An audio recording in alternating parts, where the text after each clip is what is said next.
Hi guys, Adrian the Porsche lover. For today, I'd like to give you an update for my Porsche 911, my 997 over the past 6 months and what's happened to the car.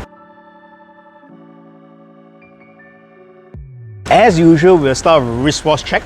So my wrist today is a beautiful Seiko XKX009. So the 009 is actually the Pepsi dial version. As you can see, I've actually ghosted the Pepsi dial to make it look a bit more vintagey looking with a bit of a wear and tear on the bezel itself. For today, I actually paired to a blue color Tropic strap. Alright, back to our topic and for today. If you're new to the channel, welcome, and for regulars, thank you for tuning in again. So in this channel, I'll talk about my love about Porsches, my passion for cars, technical matters, drives, and of course watches. So if you like this content, please give me a thumbs up and a sub to the channel will be highly appreciated. Thank you. For those who've been following me on Instagram or Facebook for the past couple of years, you'll know that I haven't been driving my car for quite some time already due to a couple of reasons. First off, of course, the pandemic hit. There was multiple lockdowns in Malaysia, so I haven't been driving the car. Secondly, I gotten a Boxster last year back in August where I got my first Boxster and I loved it so much. I've been driving it so much. Then subsequently, I changed to my current Boxster, the Speedy, back in about March, April this year. Again, lockdowns happened and haven't driven the car much. So of course, the insurance and the road tax expired back in end of June this year, 2021. And I didn't renew that because I want to save some costs because I didn't know when the lockdown was going to end. So I just thought, okay, I'll continue driving the Boxster first because I already paid for the road tax already and the insurance. Prior to the insurance expiring, I actually went and claimed the insurance for my windscreen because it was quite badly damaged. So I know some of you actually claim it every single year. That means end day, whether it's a small chip or small scratch, you'll claim the entire thing to maximize the insurance itself. But unfortunately, I'm not the type of guy because end day, I thought it's very troublesome to do it because I had to redo my tinting, there may be sound leak noise, it stressed me out. So I've never claimed my insurance until now because it got to a point where my windscreen was so bad because I couldn't see out the car, especially when the sunlight hit the car itself because due to the stone chips accumulated over the years driving behind the 911s. So and the windscreen was so bad I couldn't even see outside, especially when it rained as well. So when it rained, the whole screen was blurred. And then lastly, it actually killed my wipers blades very fast because every single wiper blade I put inside there, because due to the rough surface of the windscreen itself from the stone chips, it will actually damage my wiper blades. So every time I put new wipers in, after about 2-3 weeks, the entire wiper will be gone already. So I thought, okay, fine. I mean, since the car is going to be sitting there for quite some time due to the lockdown, I thought, okay, might as well I will change the windscreen for once. Lo and behold, my worst fears came true.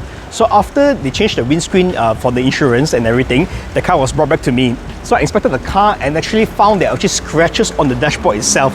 So initially I called the boss up and said, hey bro, there are scratches on my dashboard itself. I said, how can that be? Because definitely it must be due from the windscreen change itself. So initially he denied the whole thing. So there was a bit of stressful period there because I was trying to tell him nicely that I didn't want to get angry. I said, and then you come yourself and see for yourself. There's no way my fingers could have gone through the little gap. Imagine to scratch up the dashboard because and there is only like a paper tin or a card tin surface gap between the windscreen and the dashboard itself. The only possibility the dashboard could be damaged was during the windscreen remove process.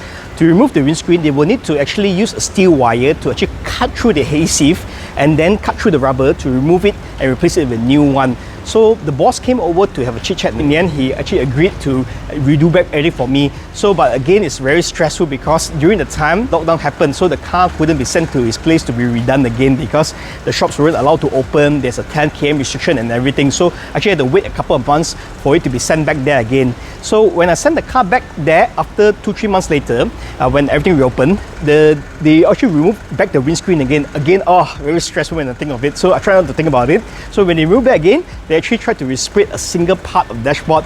However, the single part actually turned out to be inconsistent with the color because over the years, the color has actually faded due to the sunlight and everything. So in the end, they actually have to remove the entire panel again and to respray the entire panel, and that took an additional couple of weeks again. So during that period, I was actually very stressed out because at the end of the day, I don't know what extra damage will happen to my car.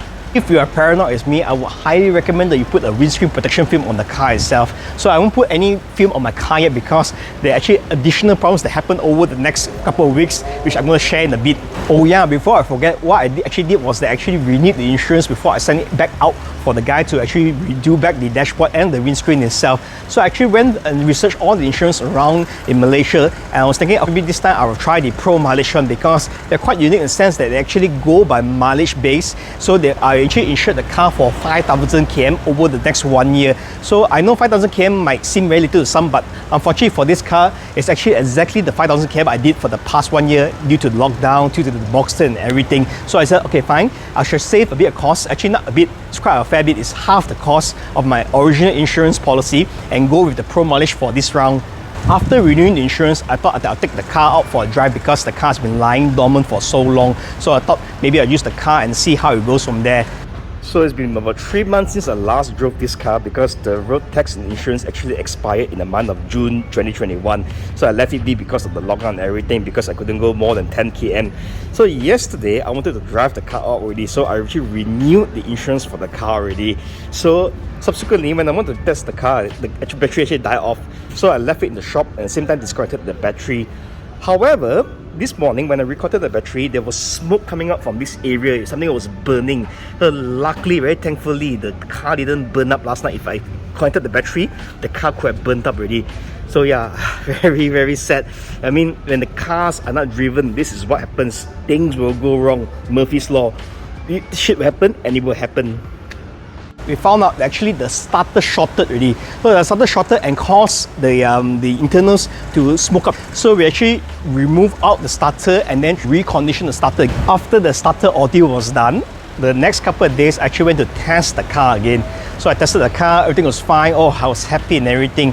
So when everything was starting to look okay already, suddenly another disaster happened.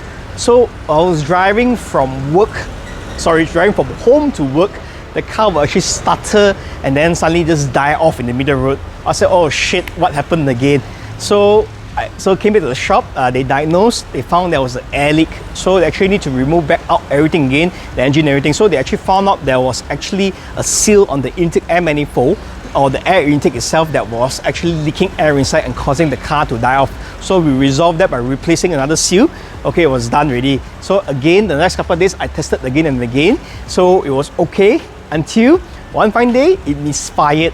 I said, oh shit, again. It's like, wow, this literally happened in the span of 2 weeks. The smoking up, the wiring shorting, the seal breaking, dying off, and also the misfiring. I said, oh, again. I said, all right, okay, fine. We diagnosed. We found that cylinder 1 was misfiring. So but we couldn't see anything wrong with spark plug or ignition coil. So we actually swapped the ignition coil and the plug because we want to diagnose and troubleshoot to confirm that the plug and coil, it wasn't working. So we swapped it in and then tested the car, cleared the forecoat.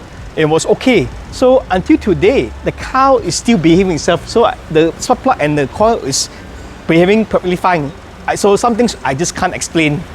Finally, I can rest easy. Drove for about a week, it was okay. Then again, what happened is that another disaster struck. So I took the car out for a movie. So I was trying to watch during the day, I still remembered. So I was going to pick up my girlfriend, and on the way to pick her up, I heard a loud crashing sound while I was driving. So what happened was that the entire sump guard actually crashed to the floor and it was scraping at the floor itself, the rear part portion of course. So when I got to the house there, the entire sump guard was actually lying in it and touching the floor already. So I thought, okay, fine, I'll just leave the car there. I'll take my girlfriend's car. I left the car at a place there for a couple of nights. Then the following week, I actually towed the car back to the shop itself. Fortunately enough, that was an easy fix as it's a straightforward replacement of the cowls itself only. If you like my content or like see more of Porsche content, please hit the like button and subscribe to the channel. Thank you. So the last and final incident actually happened last Saturday. I actually brought the car to public car to meet up with this guy called Imran.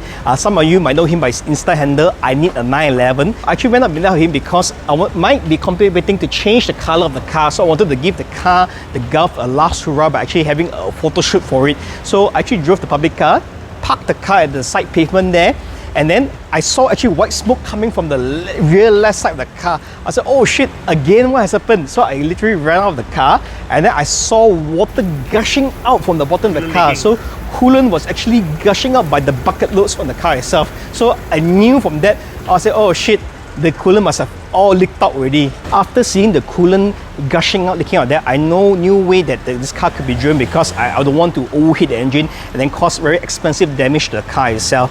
So I called the Promilej of towing services, and this was quite a pretty bad experience. What happened was that when I called the lady up, she was asking me the usual questions: can the car be driven? Can the car be engaged in neutral? I said yes to all those things. Then subsequently she asked me, where would you like to tow the car to? I then gave her the name of the workshop and everything. So she said okay, alright. Then her next remark actually made me quite pissed off. She said that, oh, this place is quite far away from Publica.